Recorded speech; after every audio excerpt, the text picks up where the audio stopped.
Hello and welcome to the Ice Guys, brought to you by the Hockey Podcast Network. This is the show that takes you into the world of the National Hockey League. Every game, every day, from a sports betting perspective. With pro handicappers Alex B. Smith and veteran sports writer Jimmy Murphy. And now, here's your host, Ian Cameron. Welcome to the Ice Guys, presented by the Hockey Podcast Network. Tuesday, February 1st, it's Ian Cameron, Alex B. Smith, Jimmy and Andrew momentarily as well, ready for a huge Tuesday slate, the last big card before the All-Star break in NHL action. We've got 11 games on tap, and we will, as we always do, analyze them every single game on the board here for this Tuesday, as we always do on the Ice Guys show. For the first time this season, we will be bringing you our first Ice Guys live betcast tonight, 7 o'clock p.m. Eastern. Tonight's the night. What's that old song? I think it was from a play or something back in the day. Tonight's the night, whatever. Anyway, 7 p.m. Eastern time. We are here for the betcast, all 11 games. I'm going to keep it going as long as possible. There's really no 7 p.m. until da-da-da-da-da. We really have not determine when we're going off the air. It's really, if the late games are one-sided, and there's potential for that, two of the late games are Arizona, Colorado, and Buffalo, Vegas. You worry that maybe they get out of hand. If they do, maybe we'll shut it down early. But right now, the plan is we'll go through the entire early slate. We'll be on with you for the betcast tonight, and then we'll go through the late games as well tonight for as long as possible. So looking forward to it. It's going to be me, Alex, the crew, as well joining us. Alex just for a bit, but you're going to at least get to see what we do from a betting standpoint in terms of live wagering concepts we look at, how to time your live wager, look for things like team goes on the power play and they're carrying the play, maybe a good time to step in with a next team to score type of prop, those kind of things. And we'll obviously show you, some of our live betting philosophies tonight on the show. A reminder, if you want in on the betcast in terms of appearing with us on the stream live during the betcast tonight, get in quickly because the requests are filling up. It's like the lineup outside the club. We can't let everybody in. We got to, unfortunately, there's only 10 people, I think, at a time on the StreamYard live stream. So if you want to join us at any point tonight during the betcast, send a DM to me, Alex, Andrew, anyone on our crew, and we will make sure we send you a StreamYard link. If we get to a point where we have 10 people on the stream at once, we will try to, spread everything out throughout the course of the night, and allow some other people that are maybe waiting in line, so to speak, a chance to be on the show and on the betcast later on. But yeah, we're looking forward to it. Our first betcast. It's the first time we've ever done one of these during an 11-game regular season card. So it's going to be no shortage of hockey and no shortage of opportunities for us to look at from a live betting standpoint tonight. Alex, thoughts from you last night, the betcast tonight? I'm looking forward to it for sure. Well, yeah, with the betcast tonight, I'm looking forward to that. Like I said, I won't be able to stay on for the entire night getting ready to travel, but I will be on for sure during the first period of most of the 6 o'clock games. And as I go down the list, we're looking at about 6 games that are starting right at 6:05 Central, so 7:05 Eastern. And there's a couple of them I have circled that I will be playing, first periods or full game totals adjusted based off of the number we're seeing currently. So I talked about this for a while, and now you guys will get to see it in motion. Hopefully, both of them will cash. But like I said, just kind of the theories and the process, and on top of that, it's just gonna be a lot of fun too. I mean, we'll all have our drinks. I got my bottle of champagne already chilling, so it should be a really fun time tonight, and looking forward to it. The beer's in the fridge. The beer's chilling as we speak. We got lots of it. So I'm ready for tonight. No question about that. Jimmy's ready. Jimmy's going to pop in. I know he's got Bruins duty, other things tonight, but Jimmy will pop in for a little bit as well tonight. Jimmy, how are you? I'm good. I'll be on. I'll stay on, guys. I'm actually not on assignment as the game reporter, more as just a reaction columnist reporter tonight for Boston Hockey Now. So I'm going to be able to stay on with you guys for a while. However, I apologize. I can't stay on long right now, and I want to pop in and say hello and say I'm really looking forward to seeing everybody tonight and just giving my plays quick. There's a big story potentially about to break in Montreal, and I'm working on this right now. And let's just say that the coach is not as safe as he thought he was. Wow. So there you go. I don't think I need to drop any more clues or hints than that. What might be about to go down right now in La Belle Province there in Montreal. So let me give you these plays quick, guys. And like I said, I look forward. In one game, I've already got a few plays on right now is the Penguins Capitals, but I think that's going to be a fun game to bet live just because, look, both these teams I know the Capitals won their last one, finally broke free and scored some goals, but both these teams kind of been a little more average and up and down than they would like lately. And whenever they get together, it's a fun game and the scoring tends to kick in. So I'm looking at the over in that game, guys. I'm looking at the over in the first period. And I'm also looking at John Carlson to get over a half a point. I believe I saw him at a half. Yep. Yeah. I want him to get over a half a point and also score a goal in this game as well. And then for the other play, my other play and the only play so far, I'll probably just do a lot more live tonight since we're doing the betcast. Give me the Bruins on the puck line in the first period. I think they come flying out of the gate after really getting embarrassed in Dallas the other night. All right, like in Boston, early to really That'll be my best puck bet. line there against the Seattle Kraken, who are wrapping up their road trip, who have been very feisty on this road trip. I got to give Seattle credit, beating Pittsburgh, tied up the Rangers and could have had a point in that. Probably should have had a point. They outplayed the Rangers Sunday. So you like Boston minus a half, first period puck line, and then the first period and full game over with Washington and Pittsburgh. I mean, that's one of the spotlight games, of course, just because it's Ovechkin and Crosby for the millionth time head-to-head. So, yeah, looking forward to that. And don't worry about saying John Carlson over half a point. I've said that before. I got to train myself to say John Carlson to score a point. Right. There you go. That's what you want to say. There's no such thing as 3/4 of a point. You don't get. I know. Well, guys, I was going through the same thing earlier today because every website is different. Every website says something different when you're punching it in, and it's so true. It just feels so weird to say that. This guy to get over a half a point. It's like, all right, let's just get him to get a point. I learned on Sunday it's important to see where exactly they type those things out because that's how I was able to get under 12 and a half in the second period. I still can't believe I can't believe they honored it. Yeah. Still can't. All right, guys, have a good one, eh? All right, Jimmy, all right. we'll See you tonight. Cheers. There he is, a little cameo from our guy Jimmy Murphy here tonight. That's a cameo on this show, not Cameo, that dopey app that people are using and cite. That's another story. Waste of time that is. What a freaking waste of time that is, but that's another story. Some Andrew, people are making a shit ton of money on that app, Ian. So yeah.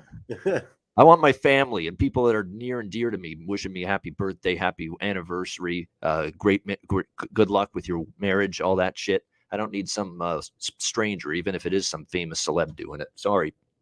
Andrew, anyway, welcome in. That's a little rant there, impromptu. How are you, Andrew? I'm doing pretty good.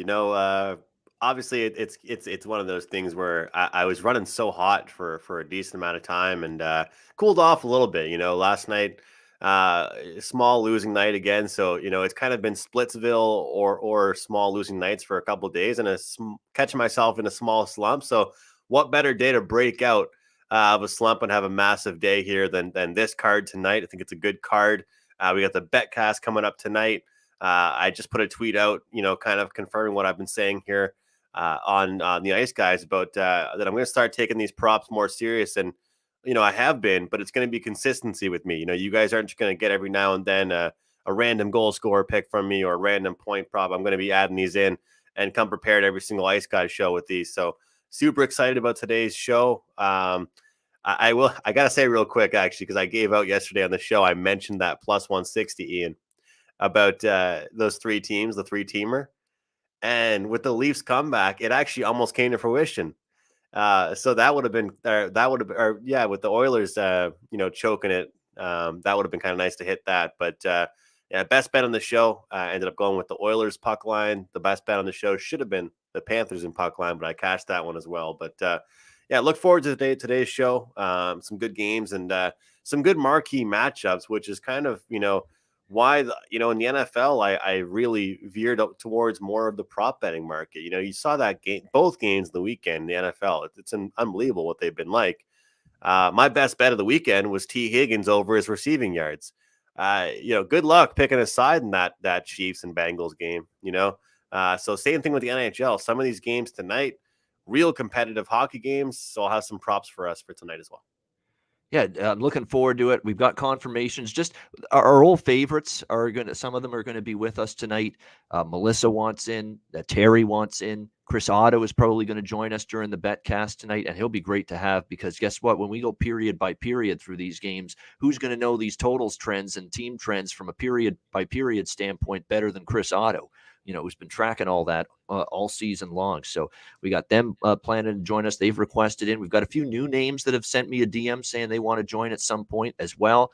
I believe our guy over the weekend that was with us as a special guest, Rinas Vitalins from Latvia, is staying up overnight and is going to be joining us too tonight on the betcast. So lots going on here tonight. Lots of guests want in.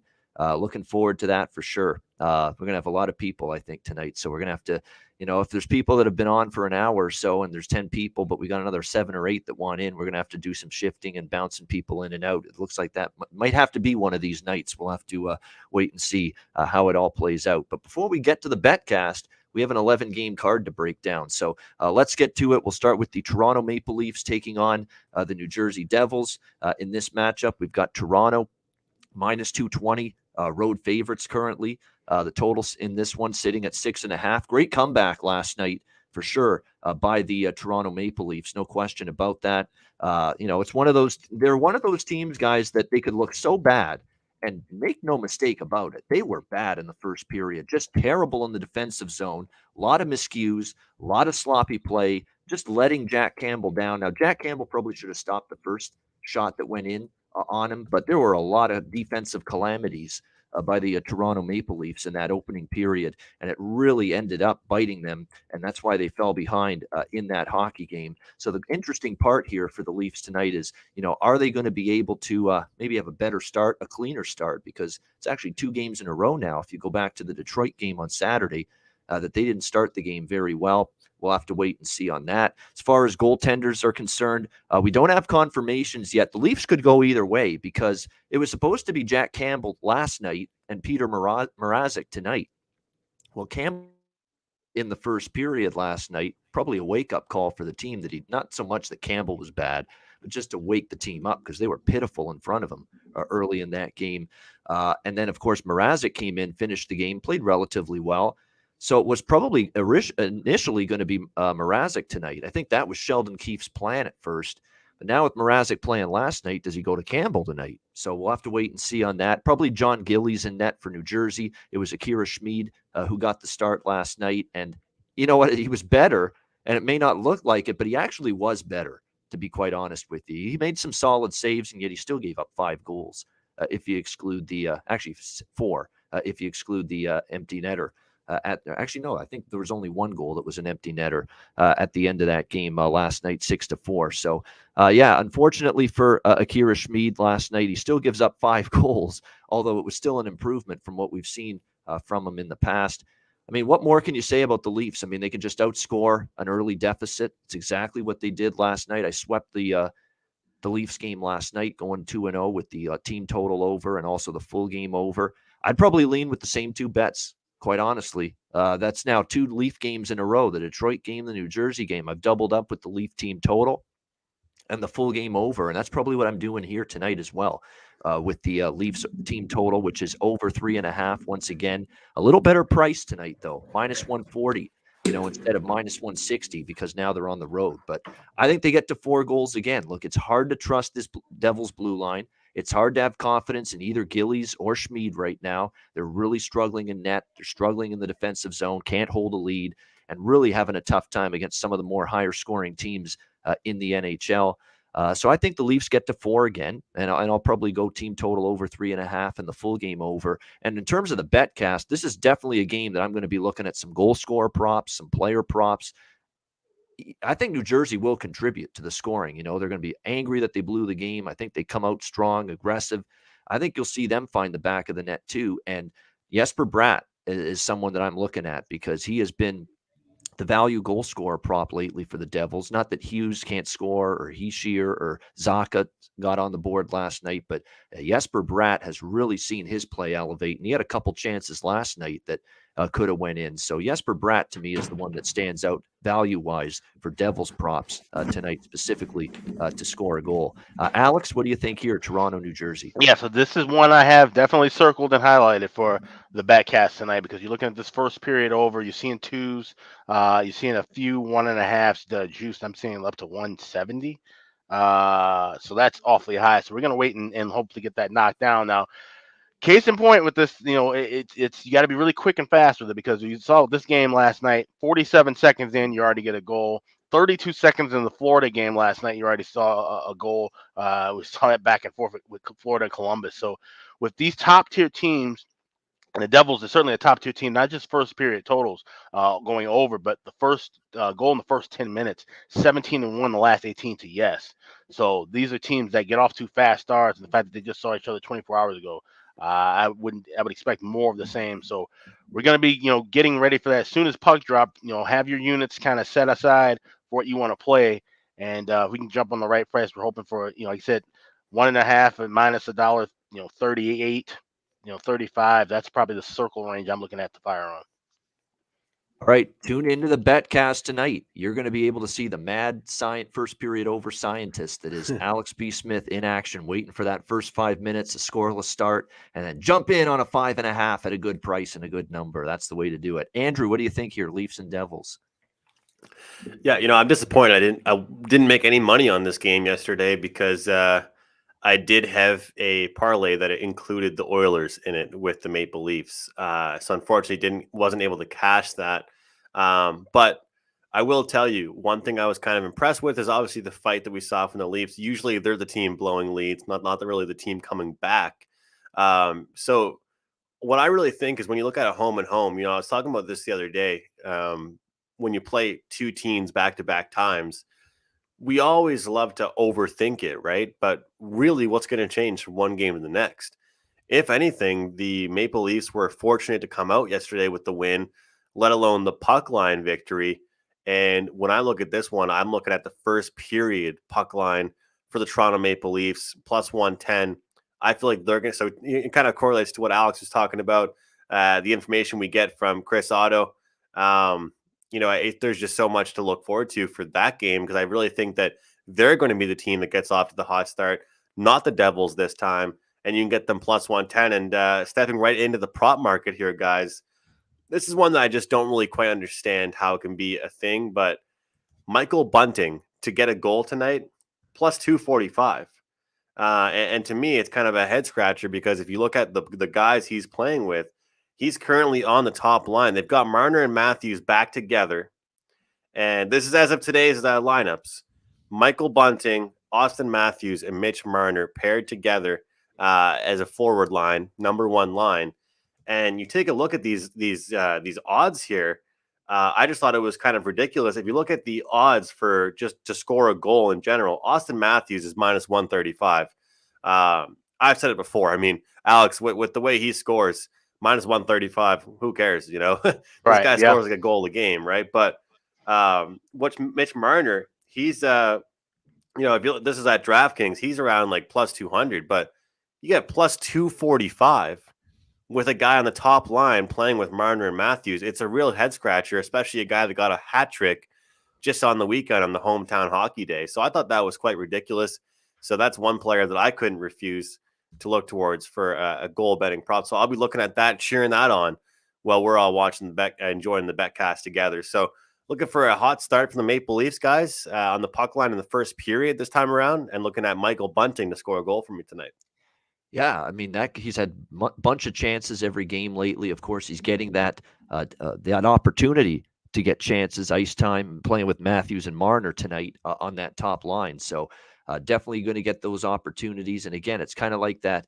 Yeah, he's the third wheel on that top line, but you're also getting the value with him because of that. You're not getting him at the prices you'd get a Matthews and a Marner. And Marner, over shots, and Marner to score goals worth a look, because this guy's he's a shooter McGavin on the ice all of a sudden. Holy mackerel, he's just shooting from everywhere at the moment, Mitch Marner. And he's getting his confidence that, hey, I can shoot the puck. I just don't have to be a playmaker and set it up. I can score goals. So definitely Marner, once again, the shots on goal and the goal score props, now that he's found this newfound ability and confidence and wherewithal to shoot the puck more is definitely something to consider as well. And it's minus 110 again here tonight, Ian. Yep. We talked about on yesterday's show. I brought it up. With these shots on goal Yeah, there's props, no sometimes question. it's tough, man. You get like minus 230s with these 2.5s, or you got to take the plus 3 and over 3.5 at plus price. The fact we're getting a guy on the first line with playing with Austin Matthews at 2.5, but minus 110. I don't understand. Do they just not expect him to shoot the puck? He's not going to just feed Matthews the whole game. He's going to shoot himself a little bit too. Yeah, absolutely. So this one sets up. This will be a fun game tonight on the BetCast from a betting standpoint because we'll have some player props. There'll probably be some goals scored. Should be interesting to see how it plays out here tonight as well tonight when we're on the BetCast. All right, next up, it's the old rivalry renewed. The Washington Capitals taking on the Pittsburgh Penguins. It's Crosby and Ovechkin. We've got Pittsburgh minus 170 home favorites, 5.5, 6 the total in this game. Maybe Pittsburgh needs this kind of like marquee game on their schedule because, man, you talk about lethargic and going through the motions. Pittsburgh's been kind of doing that here the last few games. Now, granted, they played, Seattle, Detroit, and LA in 3 consecutive home games. Those aren't teams that are going to excite you. But now we have seen this team as minus 340 chalk against Seattle, lose.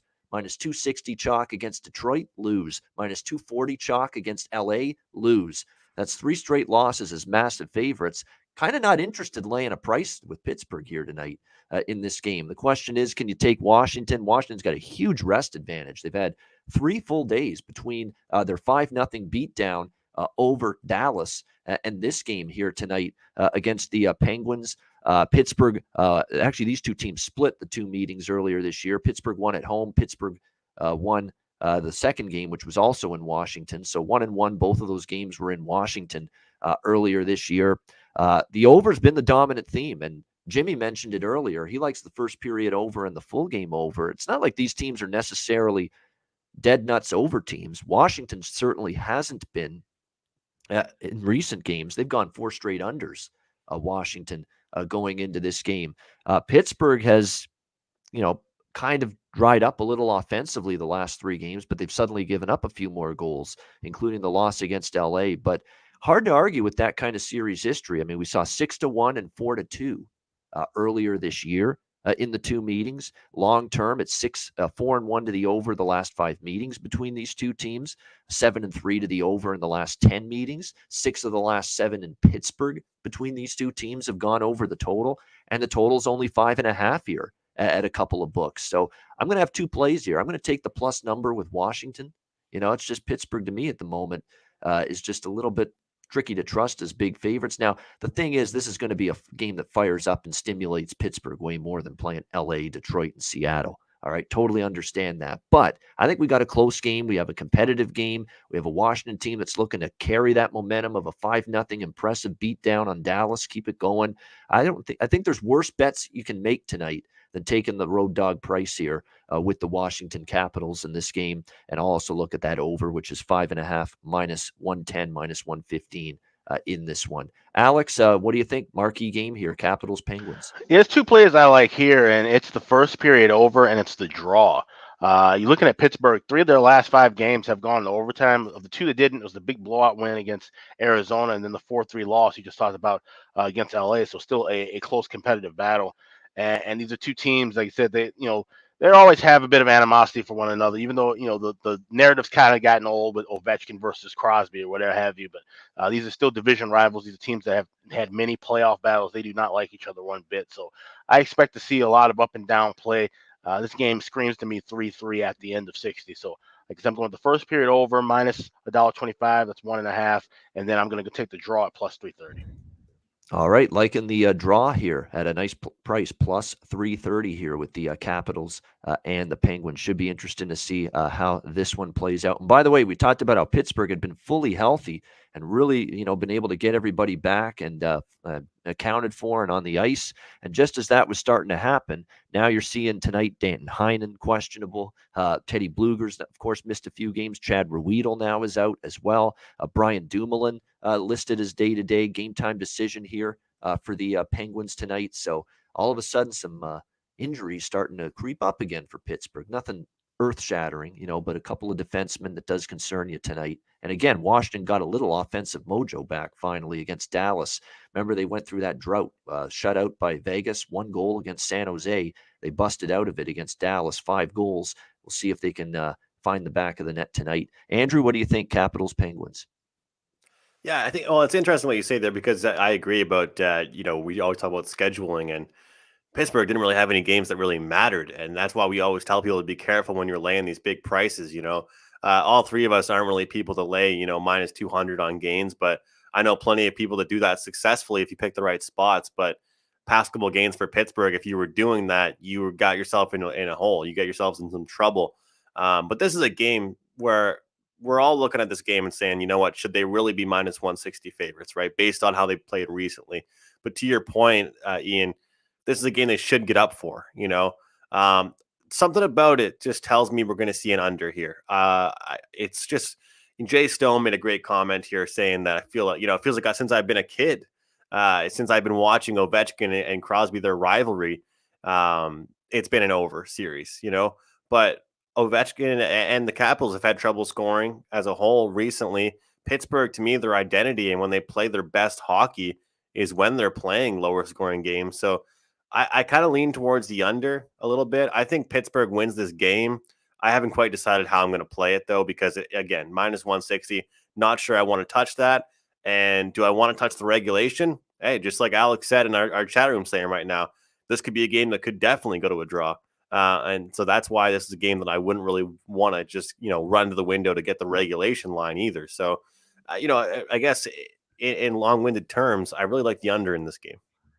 All right, liking the under. It could very well be. I mean, Washington's been 4 straight unders going into today, and they've been the goaltending's been a little bit better too. Vanacek and Samsonov, that combo's been better in recent games, and again, the offense had really been struggling to find the back of the net until they played Dallas.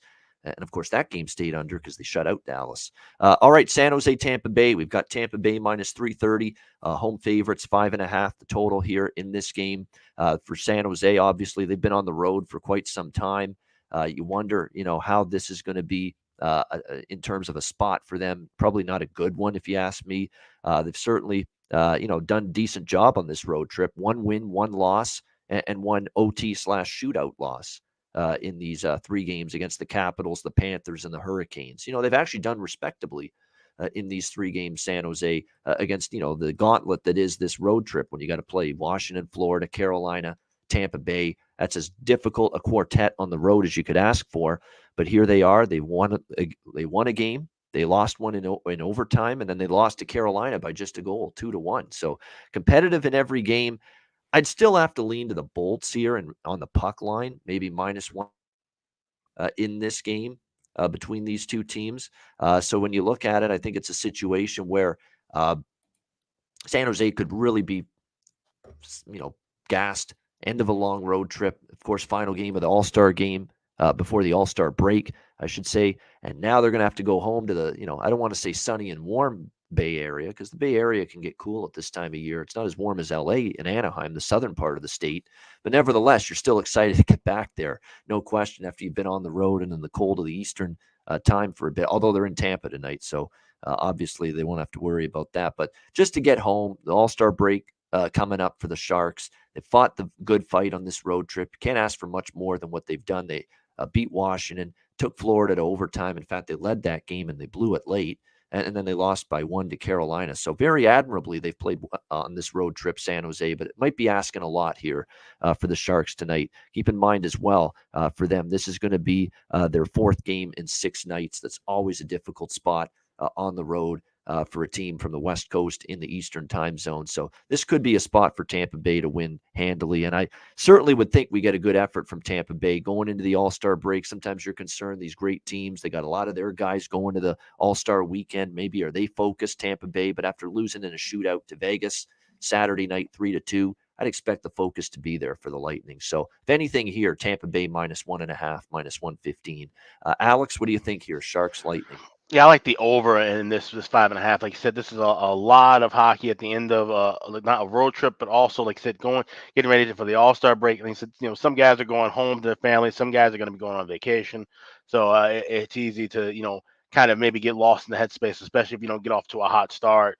just kind of going through the motions in the last 30, 40 minutes of play. And Tampa Bay is certainly the kind of team that has the offense that can put a team away early and make that kind of a coast fest. But I like the over 5.5. And here's what I'm going to do. I'm going to play a half unit on it now. I've already done that at minus $1.15 actually. And I will play another half unit. I'll try and see if we can get a better price in game. Like I said, just kind of an example to use, for the show purpose. But I like the over 5.5 now, so I highly suggest playing it now. But if you want to do what I'm doing, you can play half now and then try to get the other half at maybe a plus money with 5 in game. Yeah, this is a significant revenge spot for San Jose. I do understand that. They did get absolutely thumped 7-1 in their building at the Shark Tank by the Lightning a couple weeks ago. But we saw with Florida Columbus last night, yeah, he got thumped the first meeting. Doesn't mean it's going to turn out better in the second meeting. And that's the issue. And you got Tampa off a loss to Vegas too. So, I don't know how significant that is that San Jose's all pissed off that they lost 7-1. Like I said, it didn't matter, make a tinker's damn worth of difference for Columbus last night that they lost 9-2 to Florida earlier this year. They ended up losing 8-4 to Florida again last night. So that's the issue with that. Tampa is still the better team, and sometimes you're just better and you'll win again. So, and we'll see if that's the case for the Lightning here in this one. Andrew, San Jose, Tampa Bay. Yeah, I think that yesterday we talked about sometimes when it's significant to mention series history, and we talked about it a lot actually in depth with that Columbus game, Ian. This one's kind of a little bit different, I think, with San Jose and Tampa Bay, just because San Jose and Tampa Bay, it's just Tampa Bay's been so good for so many years. It's understandable why even just recently or in years past, there's just been such a dominance from one team to the next in this game, in this matchup.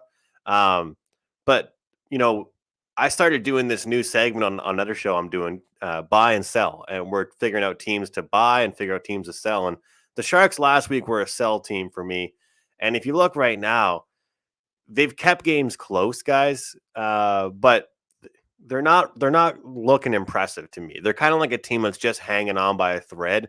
And I think that game that Tampa Bay fell down 2-0 against Vegas, although they pulled it back, they're not impressed with that. They're not happy with that. They're playing at home where they've had a lot of success.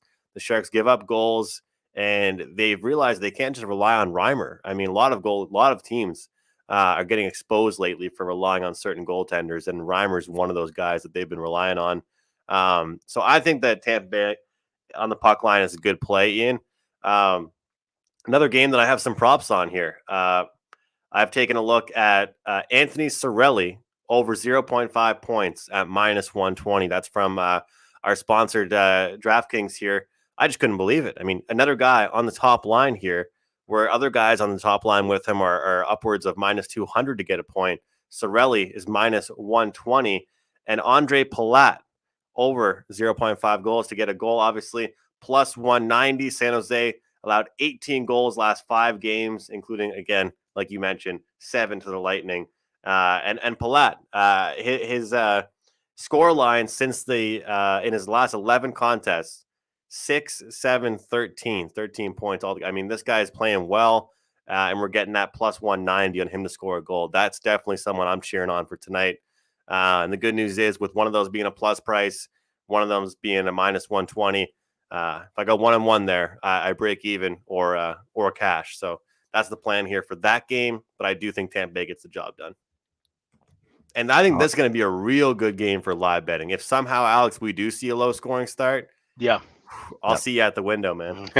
We'll see you at the live. We'll see you at punching in the live over at some point if we start which this game could be, because San Jose's been trying to play that way. They dragged Carolina into a really, really, really tight game with not a lot of room out there on the ice. So we'll see if they can do that tonight with Tampa Bay. All right, next game is definitely one of the games of the night for sure. The Florida Panthers and the New York Rangers. We've got the Panthers minus 155 road favorites, 6.5 being the total in this one. The New York Rangers can't play like they did, obviously, Sunday afternoon against Seattle in this game against this opponent, or else they'll get run out. I mean, they were very, very fortuitous to win 3-2. That was the Igor Shesterkin show. The shots were 42-24. The Seattle Kraken frustrated the Rangers. They clogged up the neutral zone, something Seattle's really done a good job of on this road trip. Just ask Pittsburgh. All these teams they've played on this road trip, Seattle, they've really made life frustrating for them. Just really trying to slow it down, take away speed through the neutral zone because they realize, we've just given up too many goals this year, and our combination of Drieger and Grubauer in net just hasn't been consistent enough. So the result has been for the Kraken slow it down, and they did a good job of that against the Rangers, although unfortunately they give up the game-winning goal with 30 seconds left, and they end up losing 3-2. But the Rangers were fortuitous to get a couple of points there in that game, so they'll have to play better here against a Panthers team that's won 4 in a row, 6-1 their last 7, 8-2 their last 10. And I am very disappointed in the fact that I did not stay on the Mason Marchment bandwagon. I took a goal scorer prop at plus 500, I think, last week during one of their games. It cashed in. It was an empty net goal he scored that night, but still got it at plus 500. And I didn't stay on it with Marchment. And since then, he scored in every game. And, of course, last night, 2 goals and 6 points. I got to give you credit, Ian. I got to give you credit, man. Hats off to you. You mentioned it last week. And I've been telling some of my friends about that. And ever since you've mentioned that, this guy's just lighting it up. He's looking like a first liner. He's been terrific as of late. And, apparently the 6 points, unbelievable night last night in that 8-4 win against Columbus. The 6 points that he scored last night for the Florida Panthers were like a third or a quarter of his total points output in his career.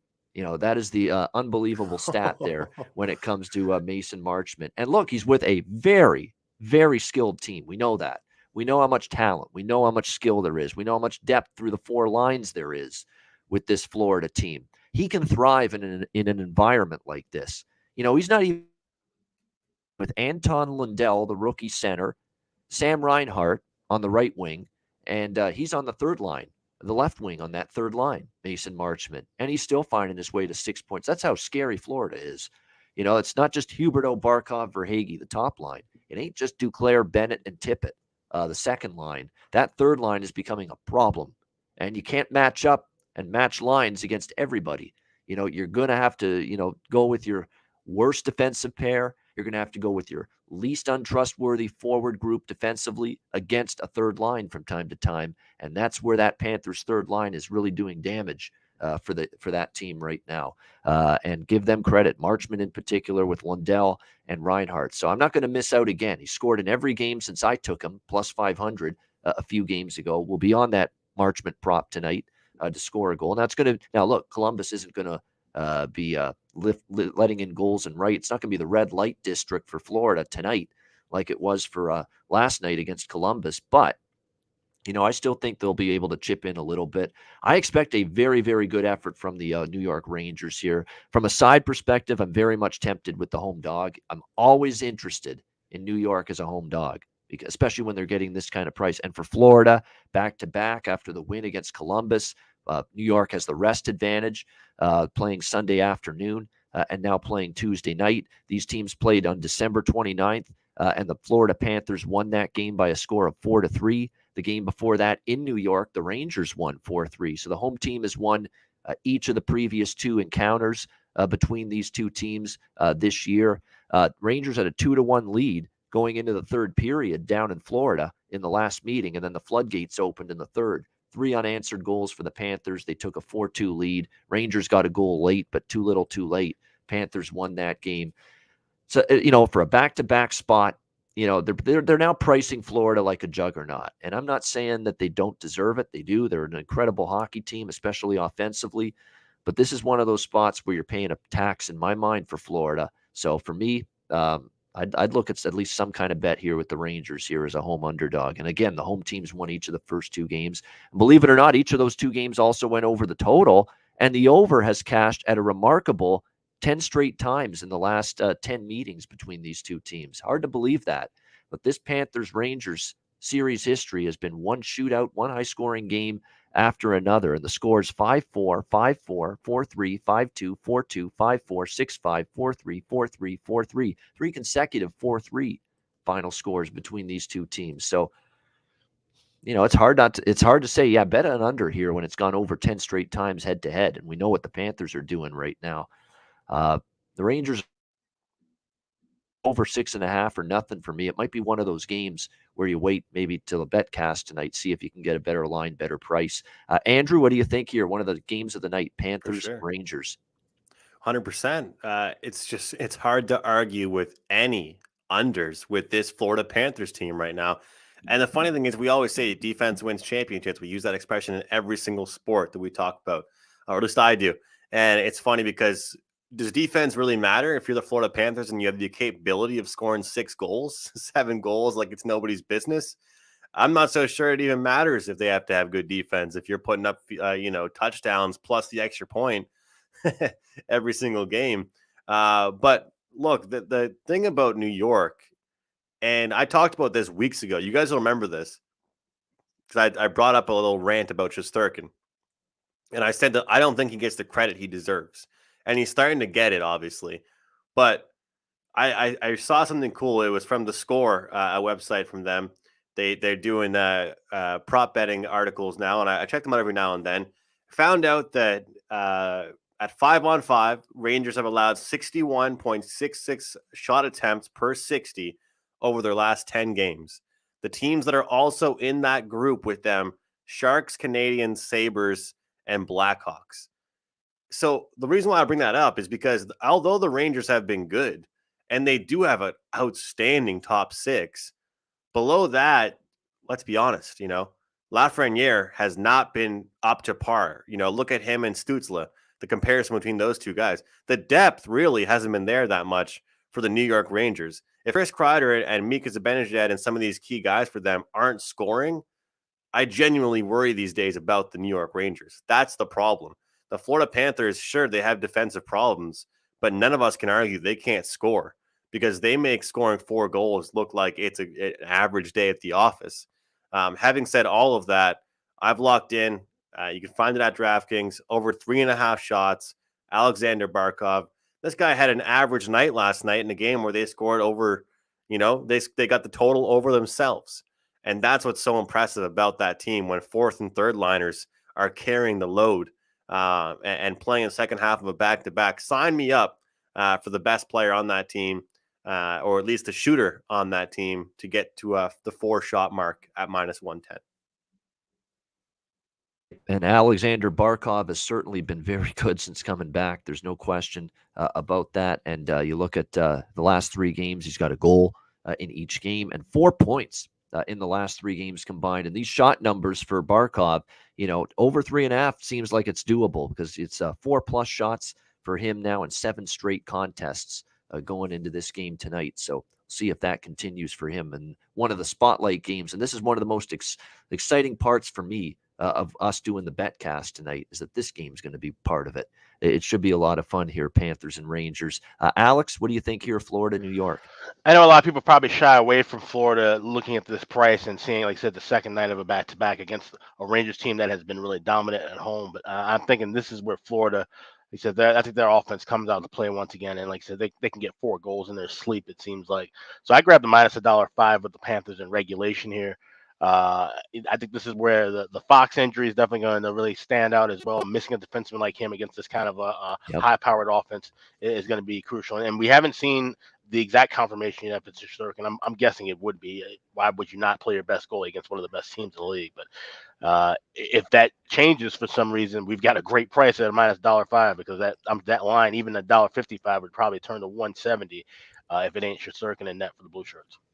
Yeah, I mean, the last 2 periods of the Minnesota game and even much of the Seattle game, it was difficult to muster consistent offensive zone time, consistent, transition out of their own end. And Adam Fox's injury coincides with those last 2 games. Those are the 2 games he's missed since the injury. So there's definitely truth to how important he is to breaking out of the defensive zone, getting the transition started, getting the attack started north and south. He's a big part of it. And, of course, you don't have him right now if you're the New York Rangers and won't have him for some period of time there. It's weird, guys, because are you guys seeing 6s in this game as well? Or are you guys seeing 6.5 across the board? Because I have seen some 6s. 6.5 across the board now. Maybe earlier, but now it's all 6. I saw a few 6s this morning, but it's all 6.5 what I'm looking at right now. Okay. There's not a whole lot of you can probably count on one hand all over the a hockey betting globe right Mm. now, how many people are betting Florida under? Of At this course, point yeah, in that's what I time. mean. I was shocked to see a 6 earlier, Yeah, but that did seem low. Yeah. I mean, I'm not trying to just harp like just because I'm in such a obsessive mode right now with these props the past couple of weeks. But guys, it's crazy to think Panthers are minus 155, and some of these props, like I said, with Barkov's shots prop is minus 110. So some people that are just so old fashioned that don't love the prop betting market. It's like, okay, you lay minus 155, and if they lose, I could still get 4 shots out of my guy. Obviously, the vice versa could happen, but when I first looked at this game, I thought there was value on the Rangers. I can't lie, But what have they done? Their last game that they won, guys, that was meaningful was against the Toronto Maple Leafs. Who can you guys say that they've beat recently that like really impressed you? Nobody really. Yeah, they've had a chance against Minnesota the other night. They had a great start. They weren't flat after Henrik Lundqvist's big night and big ceremony. It was actually as the game went on, they started not to play as well. So that they had a chance to beat a good team there. They didn't. You're right. A lot of weaker teams. They beat Toronto. At least they beat someone good there at the Leafs at least. But you're right. Not a boatload of quality wins on the resume for the New York Rangers. They've been asking a lot on Shesterkin. Like if you're going to make Shesterkin face 42 shots tonight, he's not going to give up just 2 goals like he did against the Seattle Kraken. So it's imperative the Rangers clean that up tonight. Speaking of the Kraken, they're next up. Seattle Kraken, Boston Bruins. We've got Boston minus 270, home favorites minus 270. Yeah, pretty much at DraftKings, it's minus 270, minus 260 in other spots. You got the total 5.5, 6, depending on where you look here in this game. Jimmy made the case for Boston in the first period. Come out strong. They obviously had a pretty bad game against Dallas on Sunday night, losing to the Stars, losing handily to the Dallas Stars. It's just really an inconsistent mess they are, the Boston Bruins. One game they look terrific, one game they don't. Look at just this past week. They lose to Anaheim at home. They really play a good game against Colorado, probably deserved the victory, but ended up losing in overtime 4-3. They do enough against Arizona to get by 2-1, and then just not good at all against Dallas. 6-1 loss to the Dallas Stars in that game. 1-1-1 on that road trip. Not exactly a great scheduling spot for Boston just because they're coming off that 3-game trip, but it's equally dubious for Seattle. For them, it's the end of this road trip that they're currently on through Pittsburgh, New York, and now Boston tonight to wrap up their play before the All-Star break. They're probably going to get a very focused Boston team, you would think. But I like the way Seattle's kind of played, in these last few games against Pittsburgh and the Rangers. These 2 games on the road trip here, Dave Haxtell said going into the trip, and a couple other players, McCann as well for the Kraken, and it's a couple other players, I read quotes, said it. We got to really commit to good team defense, being tough to score against, tough to move the puck against. And boy, they have played that kind of style, in these 2 games. They have been clog it up, trap through the neutral zone. Don't let any teams have free reign through there. Don't let them get set up in the offensive zone.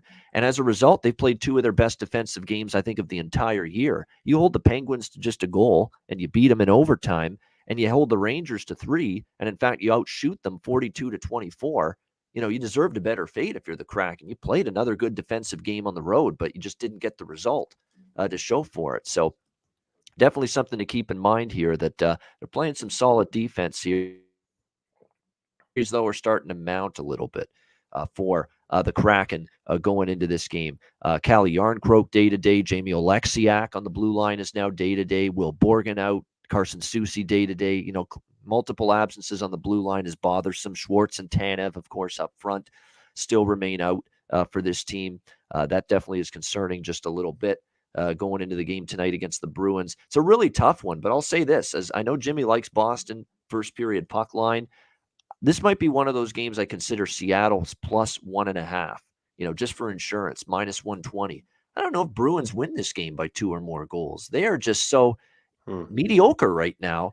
And the Seattle Kraken have really, really dug in, played some solid defense on this 2-game road trip so far. Chris Drieger will be in net for them. I'm not thrilled with Linus Ullmark the last few starts he's made, but he's back in net for the Bruins tonight because Tuukka, has got some issues again, and he's battling injury already and day-to-day at the moment. So they got to go with Ullmark at this point in time if you're the Bruins. So not buying Boston in this price range. For me, it would be Seattle here. And probably for a little insurance, I'd prefer Seattle plus the $1.50 here, which you can get around even money, actually, in this one. -110 with Seattle on the puck line. Alex, Kraken and Bruins. This is one I've already played with the first period over 1.5. I like where Jimmy's thinking was with the team, trying to get back off of that bad loss. They want to get to a fast start, and this is a good Seattle team to do that against. Now, whether they can hold for a full 60 minutes, he said that remains to be seen. And like I said, with a lot of these games tonight, we're going to see how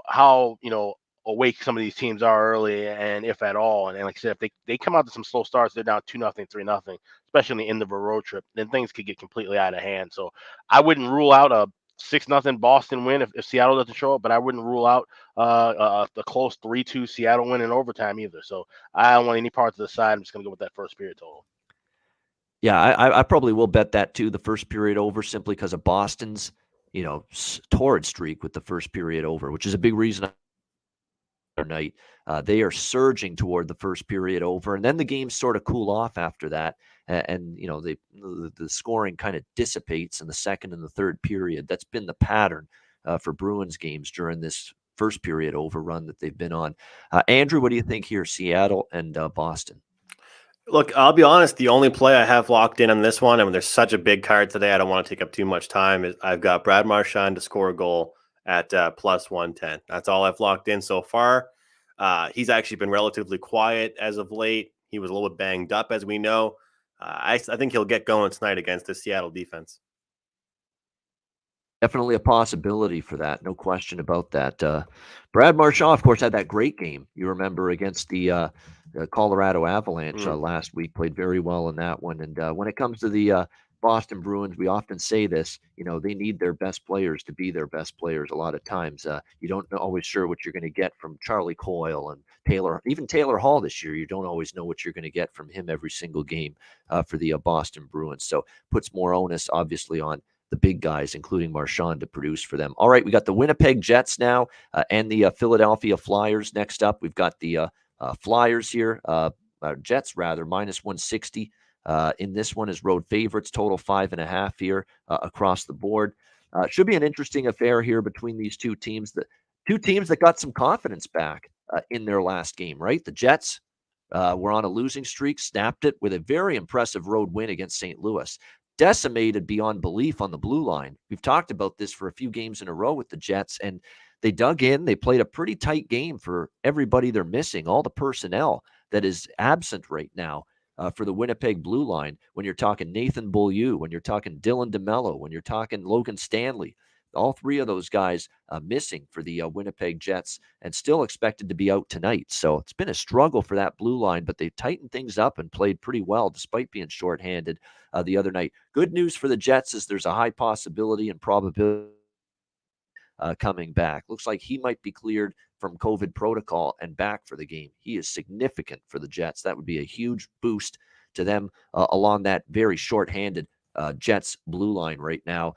Philadelphia, they finally got some confidence. 13-game losing streak, finally snapped against the LA Kings on Saturday afternoon, 4-3 overtime win. It was a terrific game for Carter Hart. 37 saves. It was one of his best performances, certainly recently, if not the entire season, going into this one.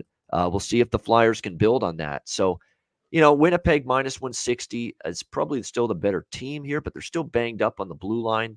The lean for me is Jets in regulation, but this is going to be a game that, from a side perspective, I'm going to wait till the betcast tonight to do something about it.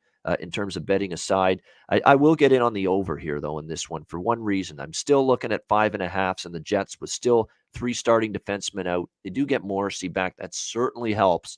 Still banged up, though, along that blue line, and it's not like we can still trust the Flyers night in and night out to shut you down. Flyers have actually been trending a little bit over the total, and the Jets were trending over the total until that 4-1 win against St. Louis on Saturday, which stayed under. So that's probably the strongest opinion for me, is the total over 5.5 -120.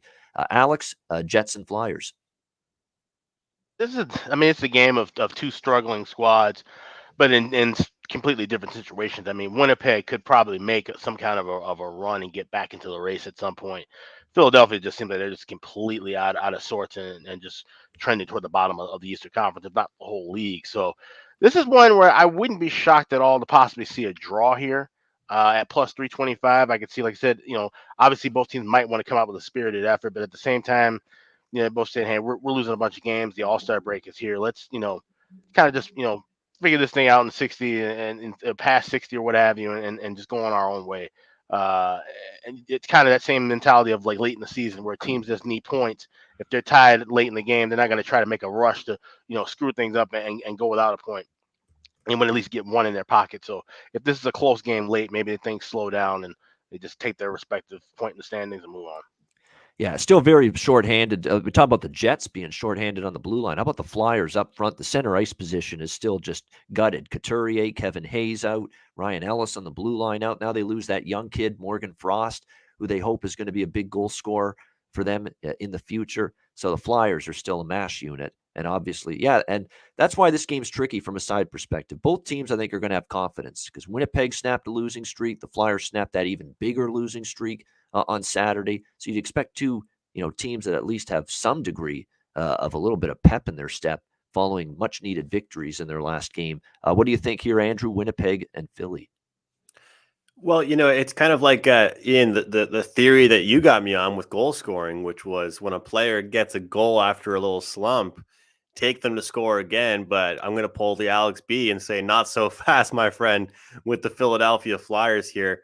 Give me the Jets in regulation. The Jets need a team to beat down. The Flyers are that dance partner, I think. So I don't think that the Flyers, I mean, look, you mentioned it yourself. You said the night that Carter Hart had. Can Carter Hart do it again? Can the Flyers, pull off something like that again? Maybe they can. How about Cam Atkinson? The effort of him and some of these guys in the Flyers. I always talk about how they lack depth. Well, they're getting some guys showing up now. But I don't know. I think that Jets fans and Jets players and coaching staff are not too happy right now. This just feels to me like one of those spots where the Jets roll in and they take this game very, very serious. And a lot of times when you play a team like Philadelphia or Montreal, you're coming in flat. But I don't think Winnipeg comes in flat to this one.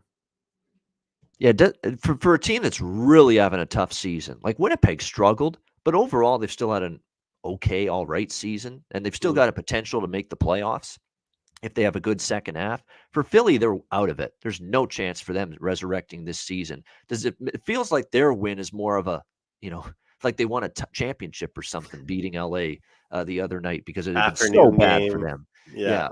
13 in a row, and maybe they celebrated a little bit winning that game. I mean, and the quotes were, that was a huge win. We needed a win in the worst way. We hate losing. And you wonder if they celebrated that win more than the normal regular season win, and they just don't have the second effort in them to keep it going tonight. We'll have to wait and see. So Andrew liking the Jets there in regulation. All right, Ottawa Senators and New York Islanders next up here. We've got the Islanders minus 240, home favorites, 5.5 the total in this game. Back-to-back for Ottawa after an overtime win against Edmonton.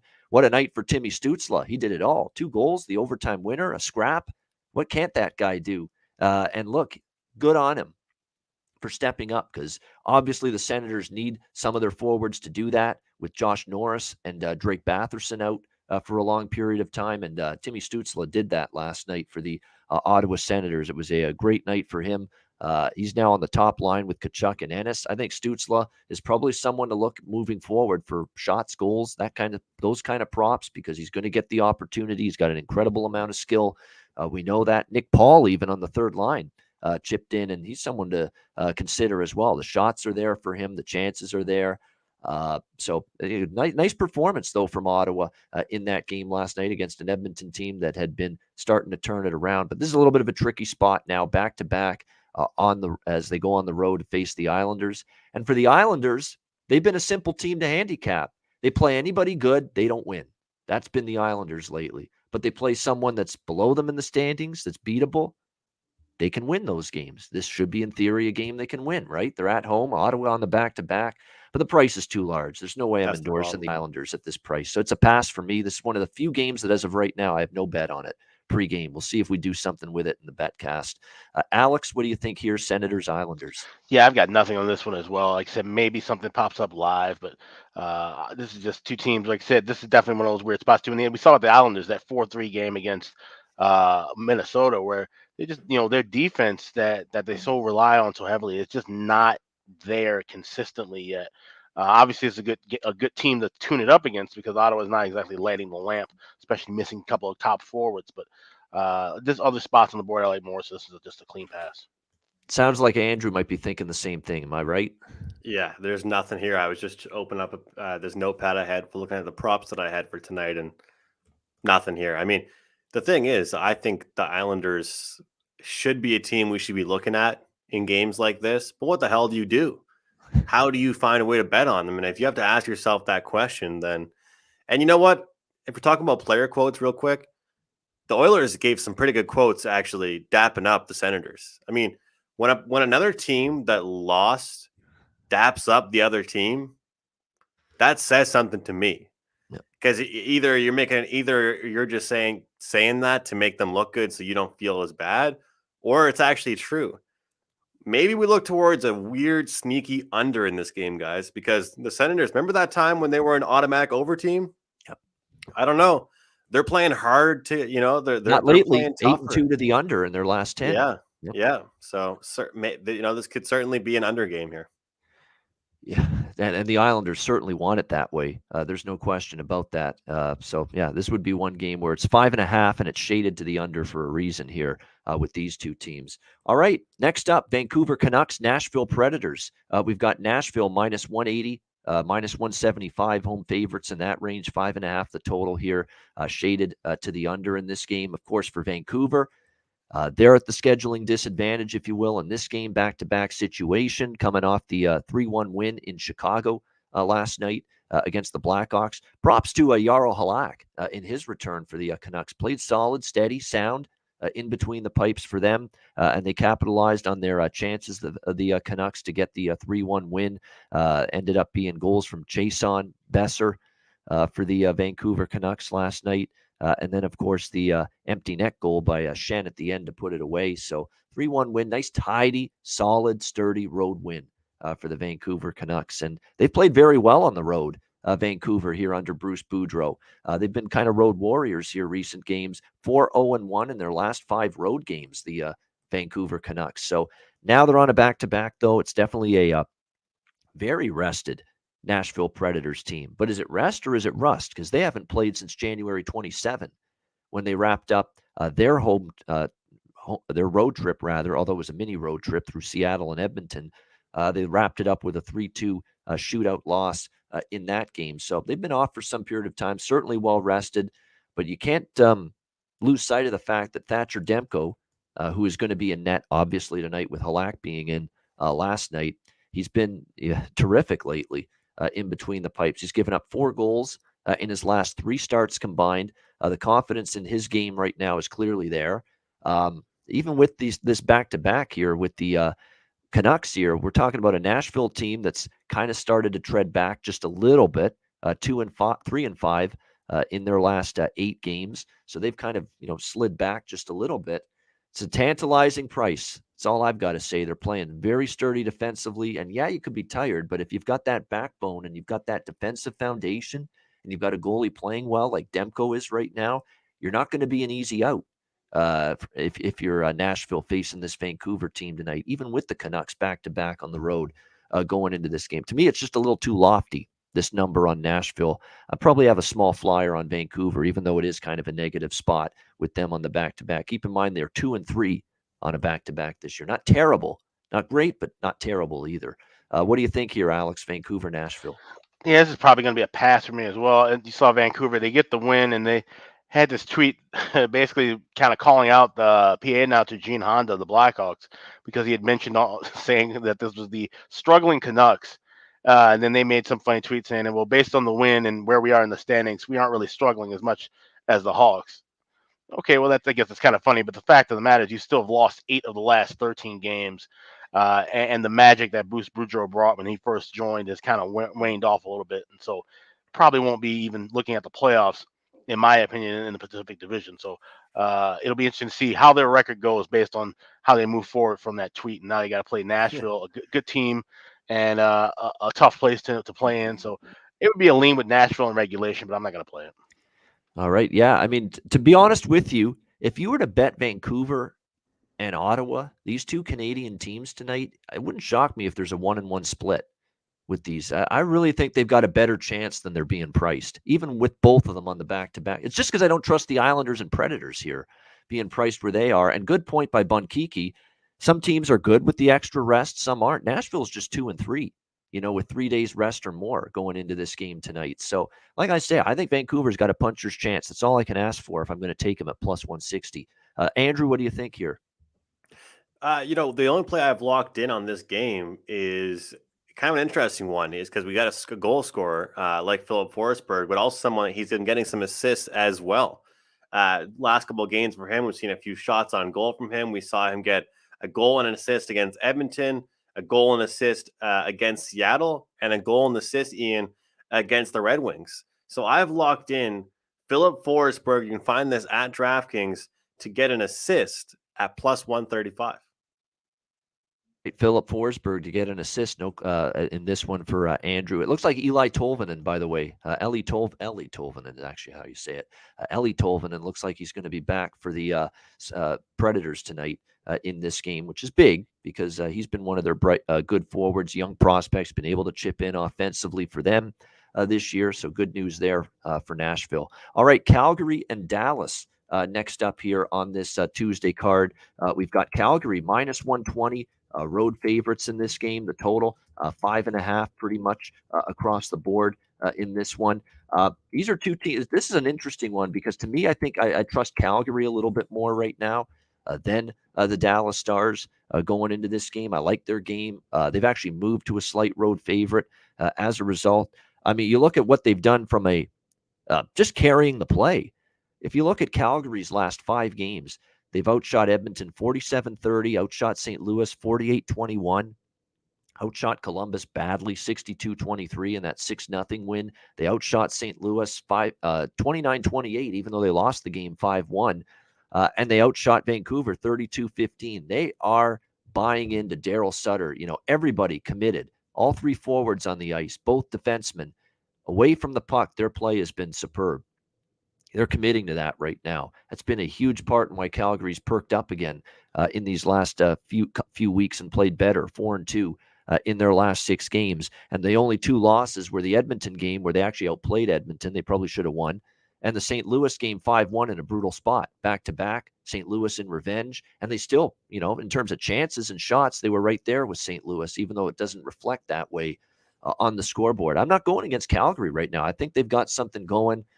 Dallas is good at home, though. We have to bear that in mind. They bounced back from the 5-0 shutout loss to Washington, and they crushed Boston 6-1 the other night in that game. Important to keep that in mind. Dallas has won 4 straight against Calgary, too, so it's hard to overlook the series history advantage they've had. They've done well against the Flames. They won the previous meeting earlier this year by a score of 4-3.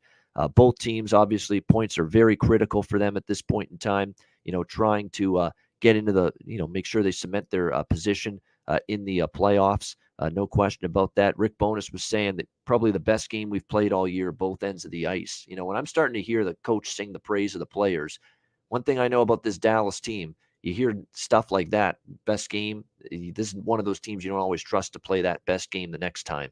It's been that kind of year for Dallas. So I haven't bet it yet, but I do lean Calgary. I'm not going to step in the Flames' way at the moment. Alex, what do you think here? Flame Stars. Yeah, I don't want anything to do with this side either. If you look at Dallas, they're 14-3 the last 17 home games. Calgary has lost 5 of 6 on the road, so that would kind of be one red light indicator to look toward Dallas. But at the same time, Jake Ottinger's numbers are a bit iffy. 2-2 his last 4 starts. He was actually pulled in those 2 losses. So that's something to kind of keep in mind as well. He hasn't been the most consistent of a guy despite having a winning record. I'm going to look at this first period over. I was able to grab this early at minus $1.15. And I'm seeing it now at $1.20, maybe up to $1.25. I think that would be my cut point for before the game. So if you see anything higher than $1.20, that's when I would wait and play live. So I'm already on it at $1.15. I really like that. All right. By the way, I fell asleep on mentioning who the goalies were in so many of these games tonight. So I'm just going to go. James Reimer confirmed for San Jose in net.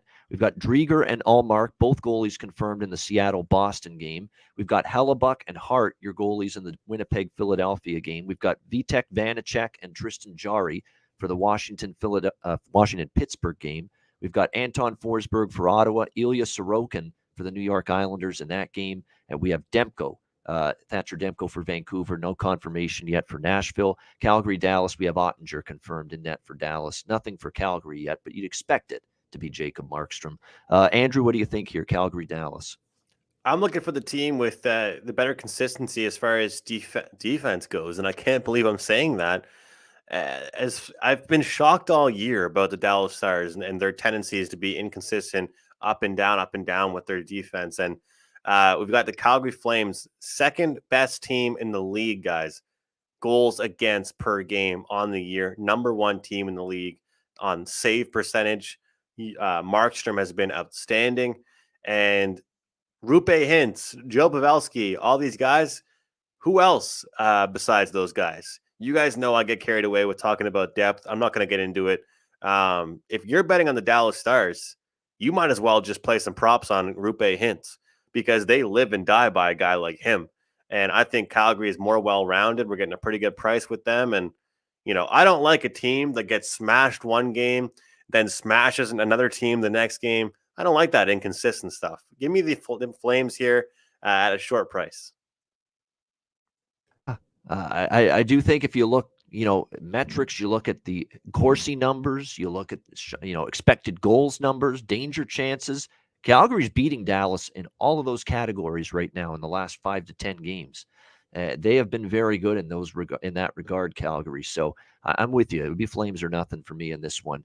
By the way, we'll get to our last two games. I'm going to be much more shorter and brief on these last two games because I don't have a whole lot on either of them. But before we get to them, DraftKings Sportsbook, we'll mention them. The moment we've been waiting for since September is finally here in honor of the big game. DraftKings Sportsbook, an official sports betting partner of Super Bowl 56, is giving new customers 56-1 odds on either team. Bet just $5 and get $280 in free bets if your team wins. DraftKings Sportsbook is now live in New York, meaning you can bet from almost a third of the country. If DraftKings isn't available in your state yet, play DraftKings Daily Fantasy Football Contest for Super Bowl 56. New customers can get a free shot at a $1 million top prize with their first deposit. Download the DraftKings Sportsbook app, use promo code THPN, and get 56-1 odds on either team. Bet just $5 and get $280 in free bets if your team wins. That's promo code THPN at DraftKings Sportsbook, an official sports betting partner of Super Bowl 56. Must be 21 years of age or older. Minimum age and location requirements vary by jurisdiction. See DraftKings.com/sportsbook for full list of requirements and state-specific responsible gaming resources. Void where prohibited. Gambling problem? Call 1-800-GAMBLER. Download the DraftKings Sportsbook app. Sign up for an account. Use the promo code THPN. All right. 2 games left. We got Arizona and Colorado. The Avalanche, what else is new? They're at home. They're facing one of the worst teams. You know what they'll be lined right around minus 600, like they are here in this game. Just these astronomical prices as this home streak just keeps on going for them on their home ice. The total in this one currently 6.5 across the board. It's just, to me, it's a pass. This is the perfect game to bet in game. There's no reason to go like crazy with peppering this game in terms of pregame wagers. Let's see how it plays out. Let's see how focused Colorado is, because this is the last game before the All-Star weekend. A lot of their players are going to be involved, in All-Star weekend as well. That's important to keep in mind. So how excited, are they going to be and focused even on a doormat like Arizona, which, to be honest, hasn't always played like a doormat. Look, against the Bruins, 2-1 in that game. I can't explain how they lost to Buffalo and a very, very rusty Craig Anderson in net the other night on Saturday. But we know Arizona is still a scrappy bunch, is Colorado focused, and they actually took Colorado beyond regulation in Denver earlier this year. So it's the perfect live betting type of game for our betcast tonight. This one, it's a pass for me in terms of pregame. Alex, what do you think here? Coyotes Avalanche. Yeah, it's gonna be a pass for me altogether. I'm sure I won't be still on the live feed by the time this one drops. But Colorado at home, that's a monster. I don't want to step in front of in any sort of fashion. And I understand you make great logic with the fact that most of these guys, coach included, will be busy getting ready for the All-Star trip. Arizona, I think they've got their one representative because they've mandated that one team sends anybody to the All-Star game. But honestly, who really is an All-Star on this Arizona team right now? So maybe they want to, prove and say, hey, you know what, let's close out this, before this break. Let's get a win against the best team in the league where we took them to overtime already before. Let's try and get 2 points here. So they might come out a bit focused and fired up, but I won't have anything to do with it. And credit to Colorado defensively. They played better lately, and the combination Kemper and Francouz in net for the Colorado Avalanche. Very good. How about 11 goals in the last 7 games? Very, very good numbers from the two of them combined heading into this one. Andrew, Arizona, Colorado. I mean, there's not really much to say here. I could list off some props I like, but even then, there's going to be some horrible, horrible odds. So many games on tap here tonight. There's not much. I mean, actually, here's one I'll say, Ian. You'll get a kick out of this one because I talked about it last week. How about a save prop? Because we know it's going to be a shit ton of shots for the Colorado Avalanche. I haven't checked on what that prop would be. I don't know if you could pull it up, Ian. But to me, that might be one that's worth looking at here against Scott Wedgwood, a guy that's probably going to get completely shelled tonight. So unless Colorado scores like 6 goals, maybe he could get over his save prop number. All right, there we go. We've got Scott Wedgwood in net. Yes, confirmed for Arizona. Darcy Kemper for Colorado. Wedgwood should be. He's 1-10 in his last 10. 30.5. KO's got us in the live chat here. 30. What do you think about that? Yeah, it could definitely get there. Colorado, you look at them at home this year. They only had they had 36 shots against Buffalo. They had 41 against Boston. They had only 29 against Chicago, but 46 against Montreal, 38 against Minnesota, 47 against Arizona in that 4-3 shootout win. That's probably something to look at. I wouldn't talk anyone out of that. In fact, that's probably a good way to go. Wedgwood over 30.5 saves. They've been routinely getting 30s and 40s in shots on goal as a team in Denver at home. This 18-game home winning streak for the Colorado Avalanche. They're 2 away from tying a franchise record, apparently, with the winning streak. Or actually would be, I think it's an NHL record that they might get with 2 more wins. Yeah, tie Boston and Philly for the second longest home winning streak in NHL history if they get to 20. And they need 2 more for that. They're at 18 straight home wins at Ball Arena in Denver going into this game tonight. So that Wedgwood saves prop does make some sense to me. All right, final game, Buffalo and Vegas. This is an ESPN Plus exclusive. Same with the Panthers and Rangers, actually. That game's ESPN Plus exclusive as well tonight. We've got Vegas minus 440, home favorites here, 6 the total in this game.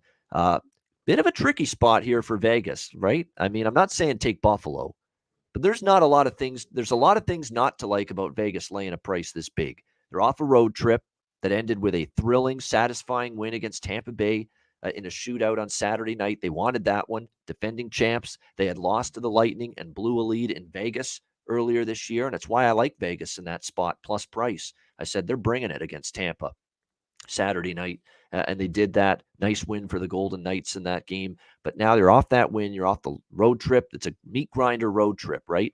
We talked about it, how tough that road trip is. Washington, Carolina, Florida, Tampa Bay, intense games, good teams. And now you're coming back home facing lowly Buffalo. And oh yeah, your city's hosting the All-Star weekend coming up. And a lot of the Golden Knights will be involved with that. This ain't a Vegas spot, and certainly not at minus 440 for me in this game. It's a Buffalo plus 1.5 for me, quite possibly, in this game. That's honestly what I'd look at. Just for a little insurance, you can still get plus 140, plus 150 at DraftKings with Buffalo, plus 1.5 goals in this game. And look, Craig Anderson is 40 years old. We're wondering if those old brittle bones of him are going to fall apart at some point. But he was pretty solid for a guy that had been out for a while, thrown into a tough spot where he was kind of rushed back because of Ukko Pekka-Luukkonen, and Tokarski, and Michael Hauser, and Aaron Dell, and go on down the list of all the goalies that are out for Buffalo. They had to throw and kind of rush Anderson back, he played very well for first game in a long Mhm. time. Now, it was Arizona. Vegas is going to be a lot more difficult. But nevertheless, I was impressed with Anderson. First game in a while. He played pretty solid in net for the Sabres. It's just not a good spot for Vegas. I could see them being a little sleepy tonight. All-Star break coming up with them hosting it this weekend at T-Mobile Arena. I'm going to sprinkle a little on that plus 1.5. I don't know if I have the guts to say Buffalo wins the game, but be competitive. Still getting a plus 150 price on the Sabres for the plus 1.5 goals. I think that's not a bad way to go. I could see it being a little sloppy too in this one. The total's already gone up from 5.5 to 6. I would agree with that. I probably would lean over the total in this game with the Buffalo Sabres and the Vegas Golden Knights. Alex, what do you think here? Sabres, Golden Knights. Yeah, I like this first period over, especially when you said you see the full game moving from 5.5 to 6, but yet you're still getting $1.30 or $1.35 for that first period over at 1.5. And this is definitely said with Craig Anderson being the older goalie. Yes, he had that first great start, but can he keep that up? And like I said, they kind of rushed him back. This could be the spot where he gets bombarded with shots early in the game. Definitely don't want any part of a side here, but I would lean with that first period over. Yeah. All right. First period over for the Sabres and the Golden Knights for Alex. And you can, of course, get that at around minus 135 for this one with Buffalo Vegas. First period over. Andrew, Sabres, Golden Knights. I mean, everyone's talking about it in the chat room right now. There's only one play I'm on so far, and it's Alex Tuch over 2.5 shots on goal. This guy went from being a pretty good player on the team he was on to the Wayne Gretzky of the Buffalo Sabres right now. So, and against his former team, he'll be motivated. Yeah. Look at Janssen last night for New Jersey against his former team, the Leafs. I mean, it's insane and uncanny. Kotkaniemi this year against Montreal. Uncanny how many times the former player scores against his old team. Well, it's just a fact that players get up for more games, certain games than others. It's just an absolute fact. And the fact that his role has changed so much, people loved him in Vegas because he did the role he played in well. But people always forget that, for example, when you're in like midget hockey, every person that plays junior, like here in Canada, at one point in their midget career, they were a star. They were a midget star. Do you guys think like all these guys, like Milan Lucic and all these guys that are fighters now in the league or somewhat fighters, at one point in their lives, they were absolute studs on one of the teams they've been on. The reason why I mention this is because Alex Tuch wasn't a stud on the Vegas Golden Knights. He was a role player. He was he did his job perfectly.